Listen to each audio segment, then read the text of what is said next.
Hello, welcome to Ken Studies. Daily current affairs के MCQ में आज हम 11th ऑफ सितंबर का करंट अफेयर्स का एमसीक्यू देखेंगे। इसमें फर्स्ट क्वेश्चन है, consider the following statements about defence exports from India. तो इंडिया नो डाउट वर्ल्ड का लार्जेस्ट इंपोर्टर है डिफेंस का, लेकिन रिसेंट टाइम में कुछ जो है हम ऐसा है कि जो स्मॉल स्मॉल कंट्री हैं जो, या हम कुछ चीजें जो प्रोडक्शन करते हैं, ऐसा नहीं है कि हम हाई एंड का जो है राफेल जैसा चीज हम एक्सपोर्ट कर रहे हैं। छोटे छोटे इक्विपमेंट्स वगैरह हम ये कर रहे हैं, या फिर जो जैसे है लाइट कॉम्बैट एयरक्राफ्ट है छोटे छोटे, या फिर जो ट्रेनिंग के लिए हेलीकॉप्टर वगैरह है। तो इन चीजों का हम छोटे कंट्री कुछ कुछ को हेल्प करते हैं, कुछ को एक्सपोर्ट करते हैं।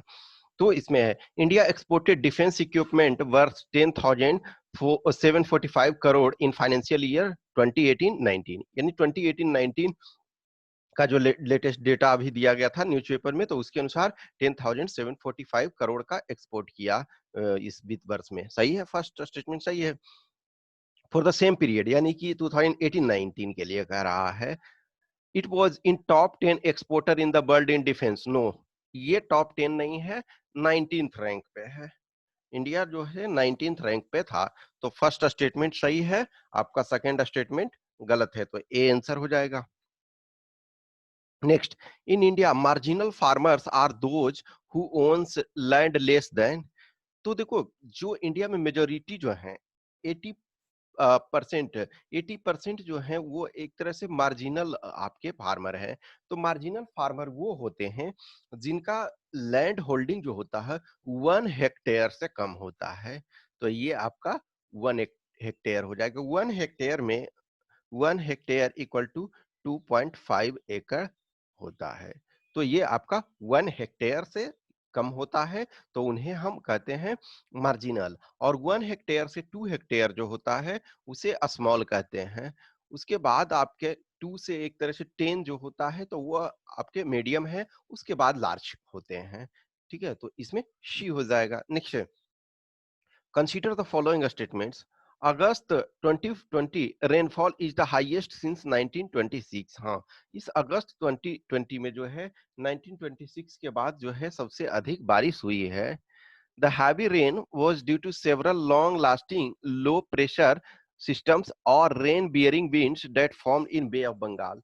तो बंगाल की खाड़ी में देखो लो प्रेशर सिस्टम बना, यानी कि long lasting low pressure system बना, तो अधिक बारिश हो रहा है। और उसके बाद रेन बियरिंग जो, यानी कि वर्षा वाला बादल, जो एक तरह से हवा जो उस तरीके से बना बंगाल की खाड़ी में।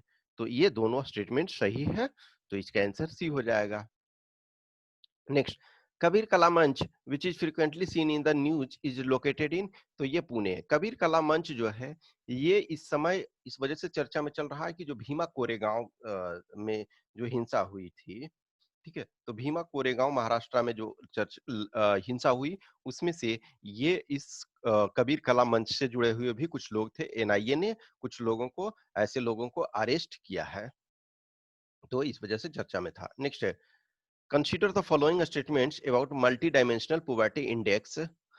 NITI Aayog is the nodal agency. तो इन इंडिया में जो भी है, तो नीति आयोग इसका नोडल एजेंसी है मल्टी डायमेंशनल पॉवर्टी इंडेक्स में। मल्टी डायमेंशनल पॉवर्टी इंडेक्स में कई पैरामीटर्स हम लेते हैं, ठीक है। तो उसमें से अदरवाइज नॉर्मल जो पॉवर्टी इंडेक्स होता है तो उसमें लिमिटेड पैरामीटर आप लेते हो, लेकिन मल्टी डायमेंशनल में बहुत ज्यादा लेते हैं। तो फर्स्ट सही है। ग्लोबल एमपीआई यानी global multi dimensional poverty index is part of governments decision to monitor the performance of the country on 29 selected global indices। यानी कि जो वैश्विक बहुआयामी जो सूचकांक है, उसमें एक तरह से क्या है कि जो 29 सिलेक्टेड ग्लोबल इंडिसेस जो ग्लोबल लेवल पे एक्सेप्ट किया जाता है, तो उसका मॉनिटर किया जाता है कि उसमें से लोगों के पास कितने तक अप्रोच है, पहुंच है। ठीक है, तो सी इसका हो जाएगा। Consider the following statements about national sample survey report on education. 1 in 3 class 9th and 10th students avail private coaching. First statement सही है।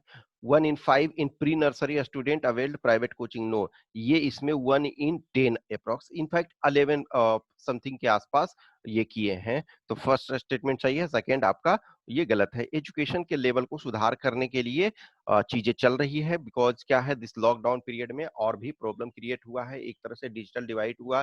Digital divide in the sense कि जिनके पास टेक्नोलॉजी है, हैव्स एंड हैव नोट्स के बीच।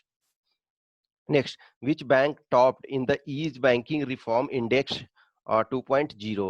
तो ये आपका जो इंडियन बैंक एसोसिएशन है, आईबीए, इंडियन बैंक एसोसिएशन, इसने इसको जारी किया और इसमें bank of Baroda first rank पे रहा।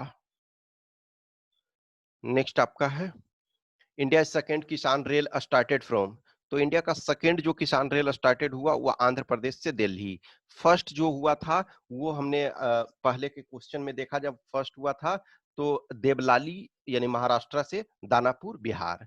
तो पहला जो हुआ था देवलाली महाराष्ट्र से बिहार दानापुर, और दूसरा जो है आंध्र प्रदेश से Delhi. Next, Wainganga is the tributary of which river?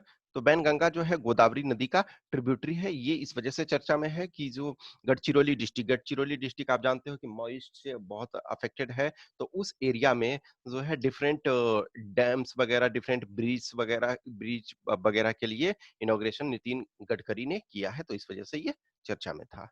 Next है, which of the following is the first city in the country wherein water transport has been integrated as a feeder service to the metro rail service?